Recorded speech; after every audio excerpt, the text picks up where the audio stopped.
What's up, everyone? Aaron Nagler here with Cheesehead TV. It's Thursday afternoon. We're 2 days into the practice week for the Packers. Aaron Rodgers has yet to practice. But, you know, if you're a betting man or woman, I'd put some money on Rodgers playing on Sunday. I know the Packers are trying to play coy, but I think all signs actually do point to Rodgers stepping on the field on Sunday afternoon and taking on the hated Minnesota Vikings, who added Everson Griffin, their stalwart defensive end, to the injury report this afternoon. Griffin reportedly has a toe injury. So that's something to watch out for. Maybe starting up the excuse machine when D-back shuts him down. But Manuel, hey, how are you, man? Thanks for joining us. But the Packers, relatively healthy. I know there's a lot of hemming and hawing because of Davante Adams' limited participation. Here's the thing. Adams is going to be good to go. Packers don't really need to worry much about him. It is all about Aaron Rodgers and getting him on the field and seeing what they got there. You got to think they're going to have a ton of pistol/shotgun, going to try and get the ball out of his hands quickly. The issue, of course, is the Vikings know this, and you can bet Mike Zimmer and company will have something drawn up to try and slow that down. Hello, everybody in the comments. Tons of people here. Nice to see you all. Where's my parents' beautiful wallpaper? Those days are behind us, Duncan. Michael says, I do hate the Vikings, and Michael, I understand. I understand that feeling. You know, with the Bears, it's like an age-old rivalry, longest rivalry in NFL history. There's a respect there. There's something you can get behind, especially since Papa Bear was directly involved in keeping the Packers afloat back in the day. But with the Vikings, it's like with the Vikings, man. They have a stupid dome, and they keep trying to steal all the Packers players, and all they do is, try and steal the Packers quarterbacks. Like, forget it, man. Like, Vikings? Like, there's no tradition. There's no history there. There's a history of losing in the Super Bowl, but other than that, like, why would anyone ever, of their own free will, become a Vikings fan? It just makes no sense to me. So, trust me, I get it. I feel the hate. Do I get to watch the games on this huge TV? No, I do not. I watch the games at home. Although I might start watching them here. That way I can go live afterwards, but we'll see. That's down the side. Yes, Jeremy, thank you. The freaking horn. Like, that thing is so annoying. Oh, my goodness. I could do a whole video about how awful the horn is, but I won't because people want to talk about the Packers. How do you see the Pack trying to establish a running game? I don't, Grant, actually. I would probably think they're going to, similarly to the way they did back in 2007, when they came out the first couple games trying to run the ball, figured, wait, we can't do that, and then switched completely. I think we're going to see the beginning of that kind of thing on Sunday. They will try to get their running game going, but I think the Vikings front is going to have a big say in shutting it down. Especially if they try and work the interior like they did against the Bears. I just don't think they're set up for that. I think they'll have some more luck trying to run some of the zone stuff they like to do, the stretch plays, but, as far as like running between the tackles, I don't think you're going to see a whole lot of success there. I think it's all about why run when you can win. What is up with their skull chant? It's a skull chant. Nice shirt. Thank you, Raymond. Thank you very much. Not seeing J.K. Scott mentioned anywhere from Sunday. Got a lot of work first half and was decent under pressure. I thought, Nathan, I would agree. I thought there was one punt in particular, his second punt.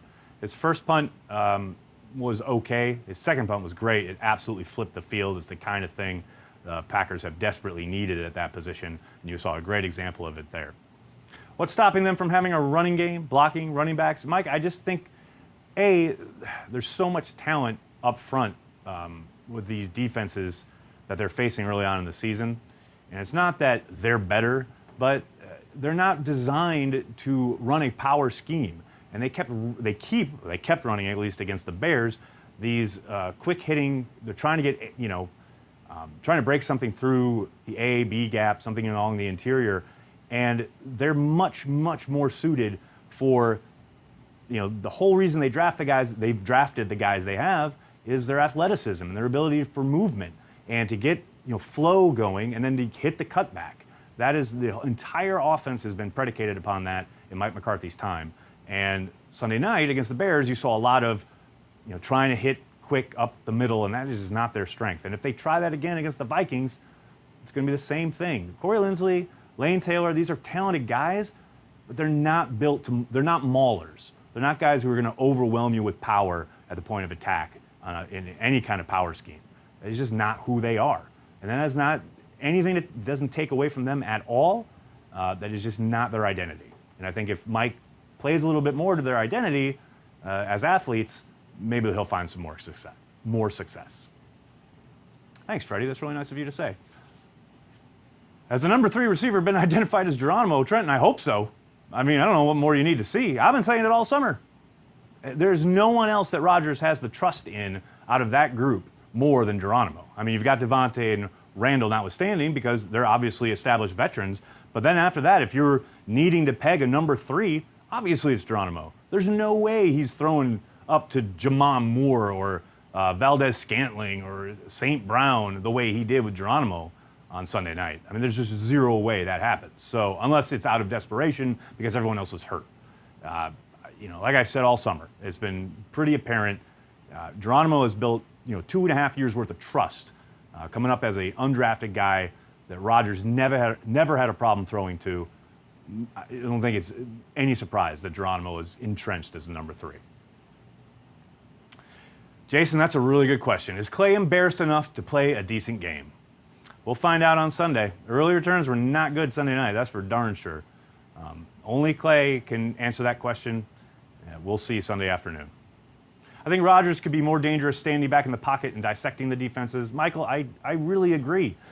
It's funny, I saw someone make the comparison to the Patriots. Obviously, everyone is tired of those comparisons, but I do think it's apt in the sense that I think Rodgers is every bit as talented and every bit as capable of just picking teams apart as Tom Brady is. It's just so often they get stuck in these trying to push the ball downfield, and it doesn't work against especially a lot of these really talented defenses that they sit back with these too high safety looks. You saw it all night from the Bears. It's why they struggled early. Once they got to the quick game, they started moving the football. It's the exact same thing as when they started 4-6 a couple years ago, and then they went on to run the table. The beginning of running the table started on a Monday night in Philadelphia. They went to the quick game. Lo and behold, they found their offense. Maybe it took that first half and then Rodgers getting hurt for McCarthy and company to kind of pull the plug on whatever it was they were trying to do. But once they went to that short game, everything started to flow. And I tend to think that's, hopefully that's what we see coming out of the gate on Sunday afternoon. Hi from India. India checking in. What's up? Thank you so much for checking it out. Any chance Kumaro sees the field, however you spell it? Mark, not for the first 8 weeks. He went on injured reserve after making the 53-man squad, which means that he has to sit out for 8 weeks, but they can bring him back after that time, but he must sit out for 8 weeks. So they obviously determined that shoulder was still a problem, shut him down. Now, that doesn't mean they will.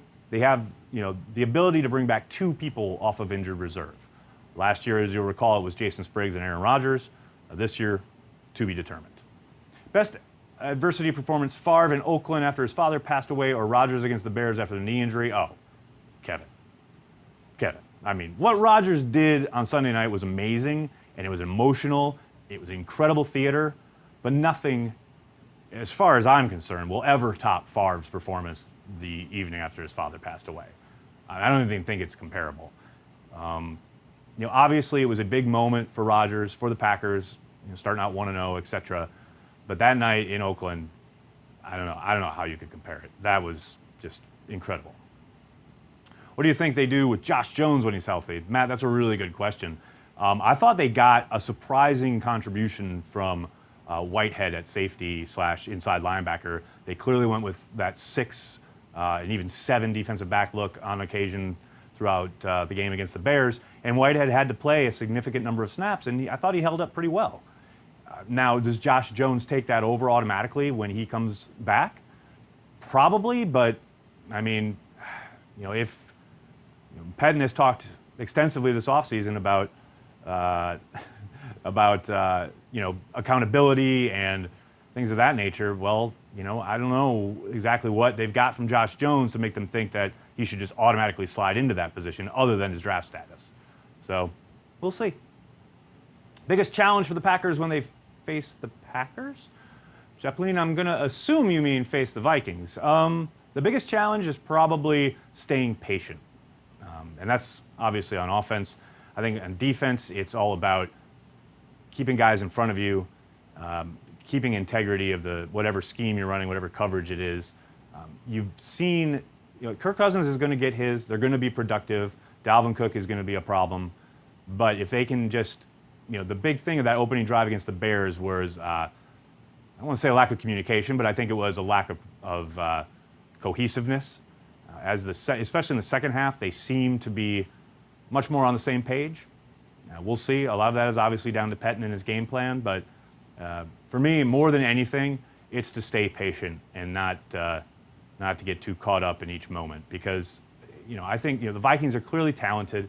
We can all talk about the horn, signing Kirk Cousins, whatever. You take the emotion out of it, and they're a really good football team. They're really good.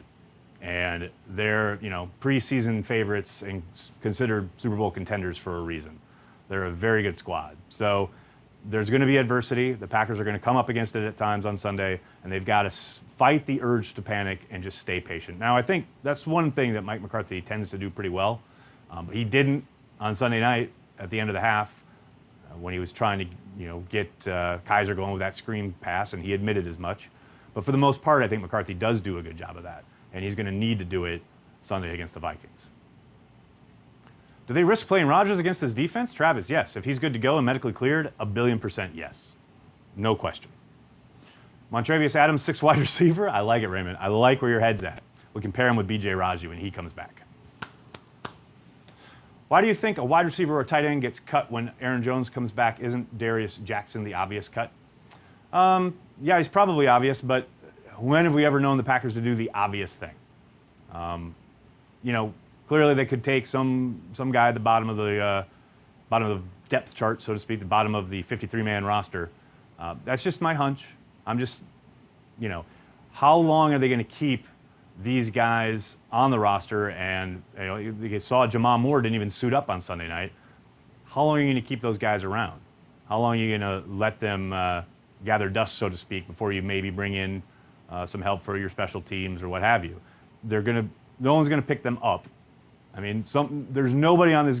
No 31 other teams is picking up Jamal Moore if he makes it through. Makes it 2 waivers. You're going to be able to put him back on your practice squad, and then later in the year, if he's needed, you bring him back up. That's how Geronimo Allison started. He started on the practice squad. They called him up at the end of the year. Because obviously when you're on the practice squad, you're still practicing with the team every day. So I agree in the sense with what you're saying as far, yes, there are quote-unquote expendables at the bottom of the 53 that you could probably say, yeah, that he's a good candidate to get cut.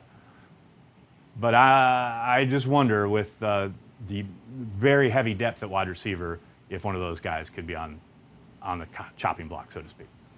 It's just guesswork. I obviously don't have a direct line to Brian Gutekunst yet, though I'm working on it. Do you think Rodgers will be 100% mobile at any point this season going forward? I do. The sense that I got talking to a couple of medical folks around the league is if it is, he's calling it a sprain. A sprain is a tear, so there's always something truly, that you're trying to heal from. But, provided the determination is made that he can go and play without making it worse, he should be back to his quote-unquote normal mobile self within a month. Now, it's not what you want to hear. You definitely want him to be able to use his full kind of arsenal throughout the first month of the season, but it's hard to make a determination without knowing the exact prognosis and without being privy to the actual medical information. But most observers, a couple team doctors, they think within a month or so. We will put the pressure on Kirk this weekend. We are nothing to shrug off ourselves. We'll see, Matthew. We'll see. I mean, they held up against a, first full year starter, I guess is what you would call Trubisky. Obviously he had starts last year. This is his first game starting in that offense. And there were opportunities that he missed that Kirk Cousins will not, And I do wonder how much of it was Pettine playing vanilla and how much of it is him holding things back, so to speak. We'll maybe start to see on Sunday afternoon against the Vikings, but I tell you, the mistakes that they got away with against Chicago, they're not going to be able to get away with against Minnesota. Cousins gets rattled easily? I don't know if I'd categorize it as easily, but I do think you can rattle him, but no more than most quarterbacks. I think, especially interior pressure, that's always the key. If you can get into a guy's lap, then you're going to take him out of his game a little bit. But, as far as, does he rattle easily? I mean, no more so than most quarterbacks, I don't think. Do the Packers use as many six defensive back sets this weekend? David, it's possible. I think some of that will be determined, by the 46 and who's up and who's available. I tend to believe that what we saw on Sunday night was somewhat out of necessity, just because of the personnel. Now, maybe Burks is back, although I tend to doubt it. But maybe Burks is up and he gives them something. We really got to see what their game plan is. And that's the other thing. I think part of Pettin and the Packers using so many defensive backs against Chicago was knowing what kind of offense they were facing, really multiple, likes to spread it out, use trickeration, use misdirection. They wanted their athletes on the field. Maybe if they anticipate a little more power from the Vikings, they counter with fewer defensive backs. We'll see. That's just guesswork. We'll see what the Packers are thinking. Kenny Clark is a stud. Thoughts on him as a player and a future extension coming? Oh, Joe, there's no way they let this kid go. I've been saying all summer, he's a star in the making. He's ready to take that next step and become the next Geno Atkins. I really, truly believe the sky's the limit for the kid. You saw him absolutely kind of shredding double teams, getting off blocks, not always making the tackle, not always showing up in the stat sheet, but you don't expect that from all the big heavies up front. I thought he played a pretty good game. I don't think we've seen the best from him yet, not even close. Does 38 play any safety in the near future? I doubt it. I tell you what, Ramon Williams, it's funny, no one's really talking about him because he had such a solid game that he was never thrown at, maybe once or twice, but he was all over the place, and he looked great, and he looked athletic, and you'd never guess, he was on, his, 15th NFL season or whatever. Now, obviously, vets looking spry in September is one thing. It's all about how you hold up through the rigors of a season and how you look down the stretch, especially if you're in the middle of a playoff push. I don't doubt Tremont. I never would. Corey Banke would kill me. But that is something to watch for. Vets always look great in September. Adrian Peterson's getting all this love for what he did with Washington on Sunday, and that's fine. It's great. But let's see what's happening down in November and December. And that's something to watch for with Tremont. As for moving him to safety, I'd be surprised if they made that move in season. Maybe in the offseason, but I do tend to doubt it. Do I see Matthews being cut before the end of the season? No. Who has a higher ceiling, Josh Jackson or Jair Alexander? Whew, that's a good question. Higher ceiling? Oh, man. As a pure corner, I got to say probably Josh Jackson. And that feels weird because he was the second-round pick and Jair was the first, but the height thing is always going to bug me. It's short corners, especially if he's asked to play on the perimeter at all. Eventually, some team is going to keep going after him with a bigger wide receiver. We'll have to see how he holds up. I think Jackson's got all the tools. He may not be a burner. He may not be the quick twitch athlete that Jair is, but he's definitely got the ball skills. He's got the physicality. Really wish he would have finished up on that sack opportunity he had on Sunday night, but hopefully he learns from that. I think they're both got tremendous promise, but if I had to choose one to say he's got probably a little bit more upside, it'd be Josh Jackson. Can you take Fackrell on the line? Okay, can we just talk about Fackrell for a second? Just because today Brady Papinga went on Milwaukee radio and said that he could beat out Fackrell right now. And that's not even the funniest part. Because, I guess Brady's being serious. I don't know if I agree with his assessment of his own physical prowess at this point in his career, but, obviously he feels confident about his ability to step on a football field right now and beat out Kyler Fackrell. But what's funny is if you listen to the audio, I don't think he called him Kyler Fackrell. I think he called him Kyle Fackrell, which even just adds to the disrespect. I just thought that was funny. Does Clay have a gambling problem? I don't know, Steve. Does he? You know something we don't? Call 1-800-CHEESEHEAD-TV. I know you love fantasy questions. No, Peter, I do not. Mahomes or Rodgers on Sunday? Whew. Oh, you're making me choose here. I mean, never sit your studs, right? So Rodgers. If Perry is healthy, he has a great overall game, better than 52. Oh, zero question at this point. No doubt. Do you have a sleeper of the week yet? Oh, you mean on the Packers roster? No. I mean, you guys know everybody. That's a problem. Like, if you go on a national show, or when I was doing stuff for Bleacher Report and you had a national audience, it's easy to say, like, yeah, look out for, I don't know, Valdez Scantling or something. But you guys know everybody. It's not like there's anybody I'm going to name who you're like, oh, I didn't think of that. Yeah, you know everybody on this team. That said, give me Whitehead. He's going to have a pick. You see, multiple defensive back setup. Whitehead, they're gonna get Cousins, and Whitehead's gonna be the man. That's what happens when you pay someone so much money they get hurt. It's an interesting theory, Jason. More Mercedes Lewis, please. Tommy, I couldn't agree more. I was kind of mystified by the snap distribution between Lewis and Kendricks. McCarthy kind of bristled at it when he was asked about it earlier this week, and I think he knows he maybe made a mistake there. So hopefully we see a little bit more Lewis, especially in a game where you've got to keep 12 upright. I don't think there's any question that you want the blocking ability that Lewis gives you rather than the little bit more athletic, a little bit speedier ability to get downfield. But let's keep in Kendricks, but let's keep 12 upright. Make that priority number one. James, you got to come in here with a Cubs score. A Cubs score? Are you serious right now? Good Lord. How do you see the Adams versus Rhodes matchup? Woo! Get your popcorn ready. I'll tell you this. Adams did a great job against Rhodes in Minnesota last year. Didn't always get the ball, especially once Hundley came in.